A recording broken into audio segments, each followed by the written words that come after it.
ባሌ ተራሮች ብሔራዊ ፓርክ ከ30 ሚሊዮን በላይ ህዝብ የሚታደጉት ወንዞች ከባሌ ተራሮች ብሔራዊ ፓርክ ሹልክ ብለው አይወጡም። በውበታቸው የሚታዩም የሚደመጡም ናቸው።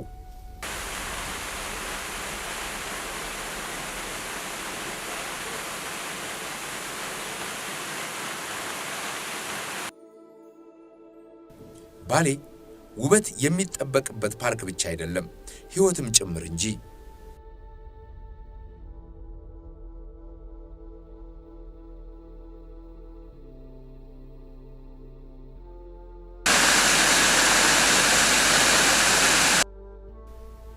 ሬራ የባሌ ተራሮች ብሔራዊ ፓርክ አስኳል። ሬራ ያው በሁሉም አቅጣጫ ስትታይ በፓርክ ጎንበርት ውስጥ የምትገኝ ቀበሌ ነች። ለኔ ሀብቱ ምናልባት ያለው የተፈጥሮ ሀብቱ ብቻ አይደለም፣ ህዝቡም አንድ አሴት ነበር። ለኔ ከማያው አንፃር እጅግ ሀብቱን የሚወድ ከተፈጥሮ ሀብቱ ጋር የተዋሃደ ኑሮ ሁሉ ከተፈጥሮ ሀብቱ ጋር የተዋሃደ እጅግ የተከበረ ህዝብ ነው። ለኔ ከተፈጥሮ ሀብቱ የማትለየው ነገር ግን ያው ህይወት ይቀጥላል። ሰዎች እየበዙ ሲመጡ የምግብ ዲማንድ አለ። የግጦሽ መሬቱ የእርሻ መሬት ፍላጎት ይኖራል። በዚህን ሰዓት ያለው የአባወራ ስፋት ሀብቱ ላይ እያስከተለ ያለው ተጽዕኖ አለ።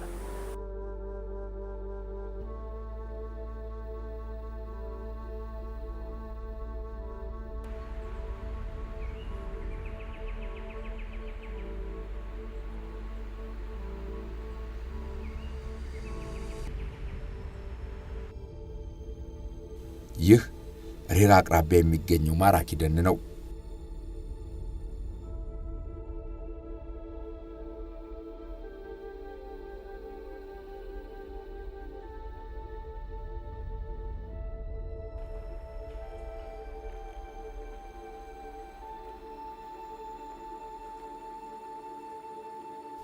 ባለ ጢማሞቹ ዛፎች የባሌ ተራሮች ብሔራዊ ፓርክ የተለየ መገለጫ ሆነው ጎብኚ ሲያስደምሙ ኖረዋል።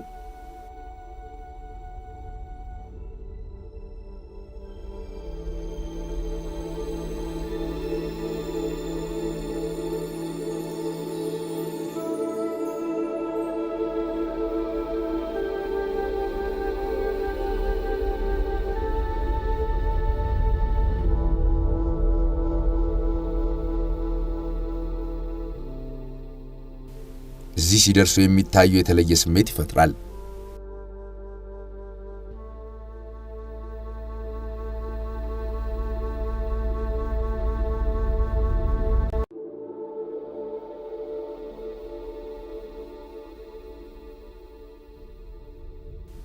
ይህ ዓለምን የሚጠራ ጸጋ ነበር። ባሌ የበሰለ ማዕድ ነው። ዓለም እንዲህ ያሉ ቦታዎች የሚኖራት ጥቂት ስፍራ ነው።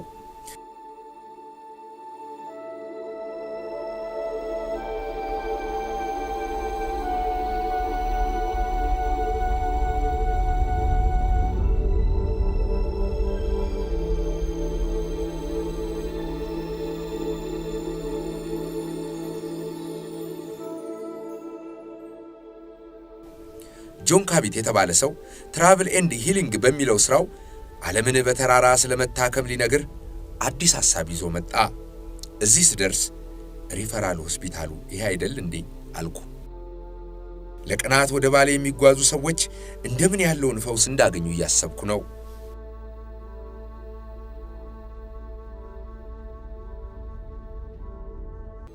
አንድ ፓርክ ብዙ ዓለም።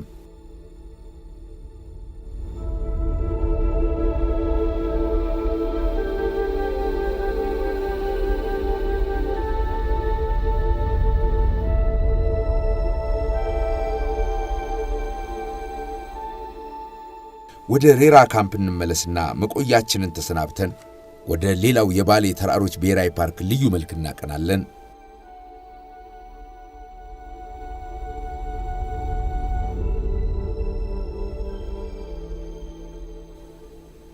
የሬራ ካምፕ ቤተሰቦች በባሌ የባህል ምግቦች ጥሩ አድርገው ጋበዙና ሸኙን። በባሌ ቆይታዬ ምስክር ሆኜ የምኖረው የምድሩንም የሰውንም እንግዳ ተቀባይነት ነው።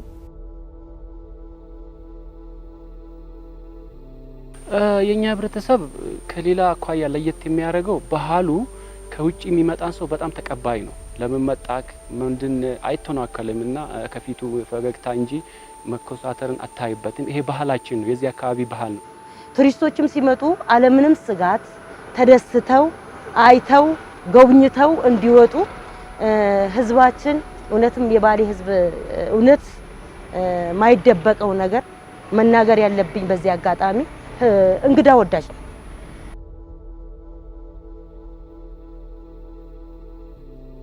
ሬራን በጥሩ ትዝታ ተሰናበትናት።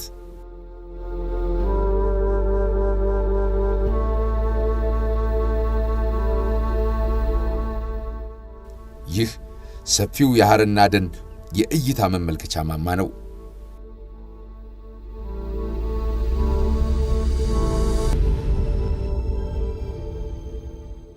ጉሙ የሚሰራው ትዕይንት አሻግሮ ለማየት አስቸጋሪ ያደረገው ባሌ ተራሮች ብሔራዊ ፓርክ በስፋት 2150 ኪሎ ሜትር ስኩዌር ነው። በዚህ መሃል በእጽዋት ላይ በመርኮዝ ባሌ ተራሮች ብሔራዊ ፓርክ በ5 ዞን ነው የሚካፈለው። ስለዚህ ሐርና ደን በብዛት እንደ አንበሳ፣ ጥቁር አንበሳ፣ ዋይልድ ዶግ እና ባሌ መንኪ፣ ባሌ ጦጣ የሚገኙበት ቦታ ነው። ሐርና ደን እንደ ሀገራችን ሁለተኛ በጣም ጥቅጥቅ ያለ ደን ነው። ምናልባት ከያዩ ቀጥሎ ሁለተኛ ደን ነው። ሐርና የፓርኩ ደቡባዊና ትልቁ ቦታ፣ በኢትዮጵያ ሁለተኛውን ትልቁን ደን የያዘ ስፍራ። የሐርና ደን ከፓርኩ ቅጥር አልፎ በማህበረሰቡ እጅ ስር ያለ የጥብቅ ደን ሽፋንን ያካትታል። በአጠቃላይ ከ4000 ስኩዌር ኪሎ ሜትር በላይ ስፋት አለው።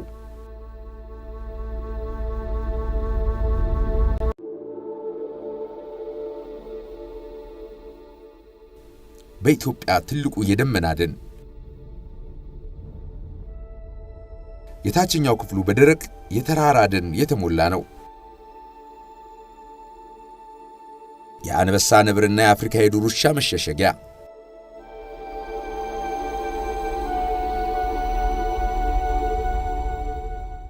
በ5 ዋና ዋና የእጽዋት ቀጠና ዞኖች የተከፋፈለው የባሌ ተራሮች ብሔራዊ ፓርክ በሐርና ክፍሉ እጅግ የተለየ ሌላ ዓለም ይዟል። ሐርና ደን እጅግ ለብዙዎች ህይወት መኖሪያ የሆነ በሀገራችን የሚገኝ ከሞይስት ፎሬስት የምንላቸው ሁለተኛ ደረጃ ላይ የሚገኝ ጫካ ነው። ሌሎች አጠቃላይ ሰብስበውት ባዮዳይቨርሲቲ ሆትስፖት ተብሎ እንደ ዓለም ከተለዩት ዓለማችን ምሰሶ የሆኑ ግን እየጠፉ ያሉ ቦታዎች ተብሎ ከተለዩትም ጭምር ነው። አጠቃላይ የባሌ ተራሮች ብሔራዊ ፓርክ በተለይ የዓለም ሳምባም ጭምር ነውና በካርበኑ ሌሎች እጅግ ብዙ የሆኑ ብዝሃ ህይወት መኖሪያ መሆኑ የሐርና ደን ለየት ያደርገዋል።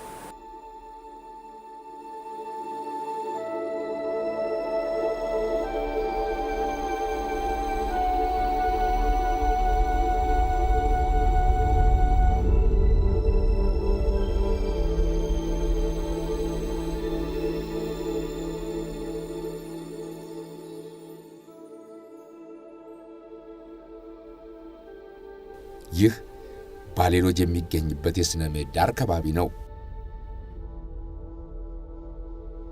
አንድ ፓርክ ብዙ ዓለም የሆነው የተፈጥሮ ጸጋ እዚህ ጋር ደግሞ ሌላ መልክ አለው።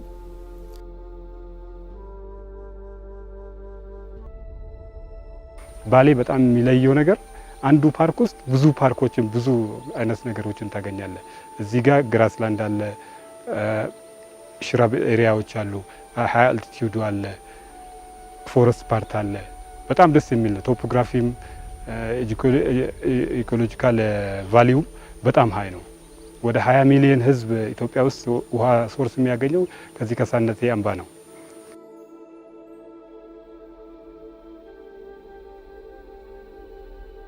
ሐረናን ሰንጥቀን ወደ ማኛቴ ያቀናን ነው።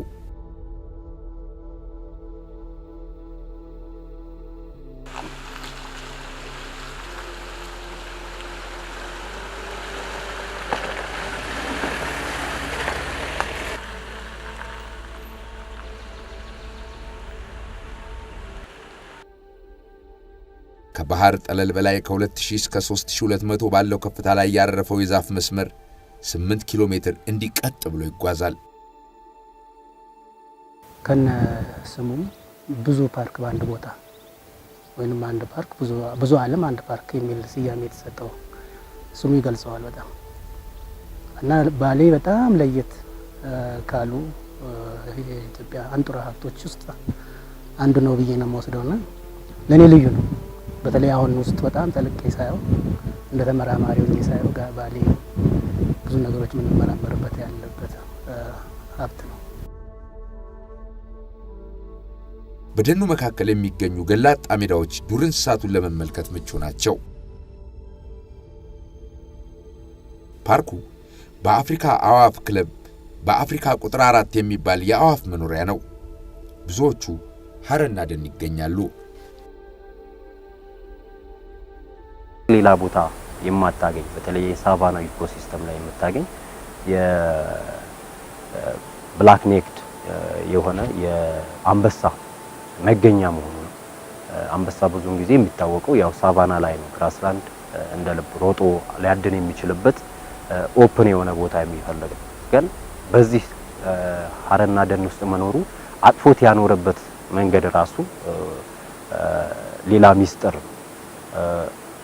የባህርና የሚገኘው የአንበሳ ብቻ አይደለም፣ ተኩላም አለ። ተኩላም ሲታወቅ እንደዚሁ በእንደዚህ አይነት ሀቢታት ነው የሚታወቀውና ተኩላም የሚገኝበት ስፍራ ነው።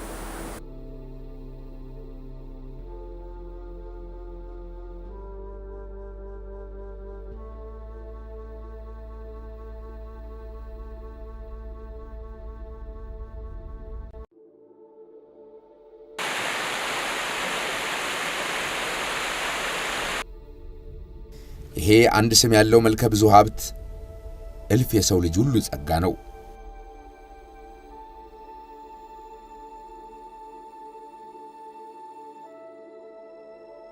የባሌ ተራሮች ብሔራዊ ፓርክ ትሩፋት ድንበር ይሻገራል፣ ለፕላኔቷ ፋይዳ አለው።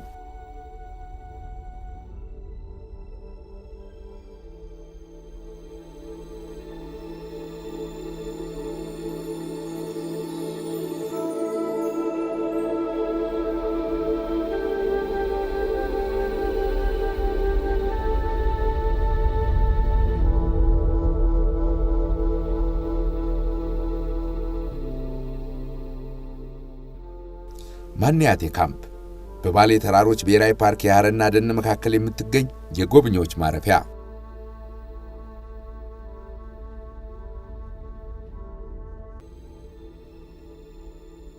ከሬራ 35 ኪሎ ሜትር ገደማ ርቀት ላይ የሚገኝ ልዩ ቦታ።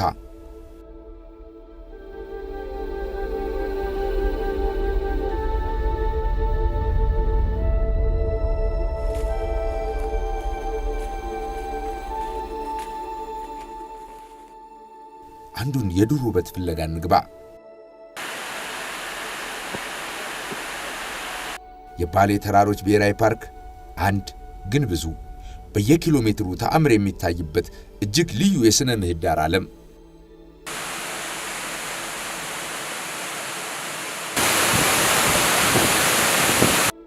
በመጨረሻም እንዲህ ተሰማኝ።